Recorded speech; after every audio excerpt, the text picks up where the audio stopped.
The number one technique for card cheating is control. If you have control over the cards, you could do anything. Here I have the two aces, the ace of spades and the ace of hearts. We'll lose them in the middle like so. Next thing, of course, is to throw in a casino table style wash or a casino table shuffle. Now at this point, you really don't have to know where the aces are because, you know, they are beyond your control. That's why it's so effective in the casinos, right? What you can do is that during the shuffle and the cards is to be able to locate them and, you know, try and control them to wherever you want them to be. In this case, back to the top, alright? Last thing you want to do is to determine the number of players. Say for example you're playing with 5 players in total. You want to like shuffle 4 cards in between each ace card and, you know, shuffle them. The most important thing is to make sure that you end with a straight card. If you've done it correctly, then you should be able to deal the aces to yourself. Any questions? This is a secret card cheating technique known as the bottom deal. Here I have the 4 kings which I will place on the bottom of the deck. Now as I'm dealing the game, whenever I want the cards for myself, I can just deal them off the bottom, just like so. Now I don't have to be worried about my hands or anything like that, but as much as it's an interesting technique, you want to be careful because you'll be calling too much attention to yourself. Instead, what you want to do is to actually deal the kings to an accomplice over here.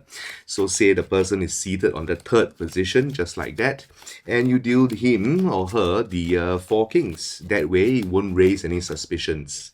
But you do know what beats the 4 kings, right? Yep, the 4 aces. What? Some people say that shuffling the cards in the hands like this will prevent any kind of cheating. Do you think it's true? Well, I'm not sure. Some say that you have to shuffle the cards on the table like this, followed by a few cards. That way you can prevent all sorts of cheating, right?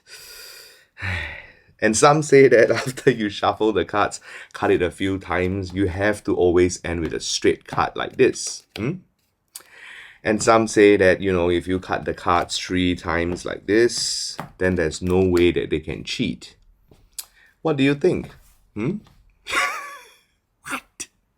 Today I'm going to teach you how to deal the 4 aces to yourself using an overhand shuffle.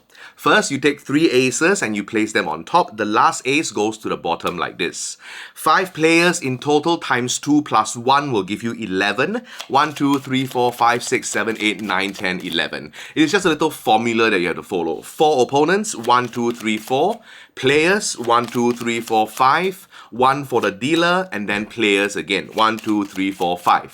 The last thing you need to do is to cut exactly to the 32nd position, complete the card and deal the cards out normally, and you should get the 4 aces. Now as you can see, the cards are coming out from the top. I'm not cheating whatsoever. One last one, and here we go. Okay, you should have 1 indifferent card followed by the 1, 2, 3, 4 aces.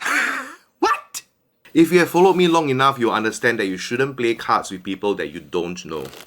Do you also know that if you have a picture card or an ace, it will give you a 20 to 25% edge of winning?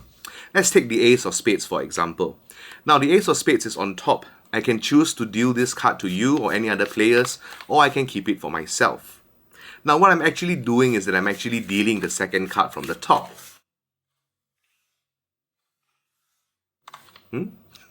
So what is the best way to deal cards? Put the cards flat on the table like this with your index finger on top and simply just slide the cards to the players. That way it will prevent a lot of cheating. I hope this helps. Don't forget to follow, like, and share this video with your friends. So the number 1 request for me to do is to stack the aces face up while blindfolded. We'll do just that. Aces are on top, blindfold is on, and I'll guide you through every step of the way. The first thing we do is to shuffle 4 cards in between the 2 aces. So that's ace 1, 2, 3, 4, second ace. Okay. Now we'll shuffle 4 more cards on top of the top ace. So that's 1, 2, 3, 4 ace. 1, 2, 3, 4, second ace. Now we will do a strip cut. So that's fair, meaning that the aces will be buried somewhere in the middle. Okay. Now, another shuffle and strip. So, 1 more shuffle, strip, and finally, you will always have to end with a straight card. Which means if I've done it correctly, that's 1, 2, 3, 4, ace. 1, 2, 3, 4, ace. What? By now you should realize that I can deal any hand to anybody that I like, right?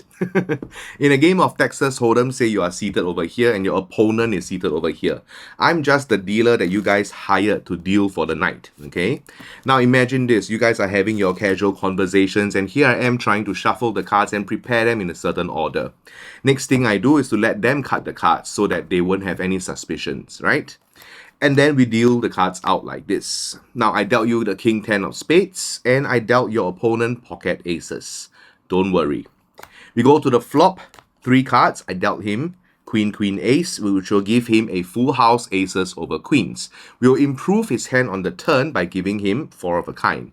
And of course, at the end, we must always end with the royal flush. What? This is why you shouldn't play cards with me. Here, I have the 4 aces. Starting from here, we got to lose them back into the middle, okay? So you know it's fair. That's the first one, the second one, the third one, and the fourth one. All 4 aces in 4 different parts of the deck, right? Now at this point, everything is squared up like so, and we have to, shuffle the cards and track them whatsoever. Next thing you do is to be able to control the cards so that you can place them in exactly where you want them to be. Now, it seems easy, but it's actually a lot of hard work and all that kind of stuff. And of course, we must end with a straight card. Now, if we deal the cards out like this, I should be able to give you the 4 aces. Let's take a look. There we have the 4 aces. Now, what's better than the 4 aces, you ask? Well, a straight flush. That's the 9, 10, Jack, Queen, King of hearts. What? This is how you deal yourself the blackjack hand, okay? Here I have the blackjack hand. I'm going to leave them face up like this so you know exactly what's going to happen. First thing you want to do is to shuffle 4 cards in between the jack and the ace like this. That's the jack. 1, 2, 3, 4, ace. Next thing you do is to do a 3-way strip card to bury the ace and the jack in the middle like so. And lastly, regain control by cutting them back to the top. Last thing you want to do is to execute just 8 second deals and deal yourself the blackjack hand.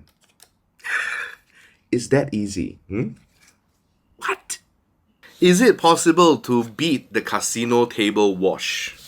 Let's find out. We'll take the 2 aces. The ace of hearts goes here. The ace of spades goes here. We'll square everything up like this, okay? Next thing we do is, of course, the casino table wash. Mixing the cards up like this will ensure that I have no idea where the aces are. In fact, we'll take some cards, slot them in between and all that kind of stuff, okay? Now, the next thing we do is this. I'm going to try and still find the aces and deal the aces to myself, okay, in a little game of Texas Hold'em, alright? What I'm going to do is I'm going to try and do a 5-handed game, okay? A 5-handed game of Texas Hold'em, just like so. And we're good to go. That's 1, 2, 3, 4. That's the first ace. 1, 2, 3, 4. That's ace number 2.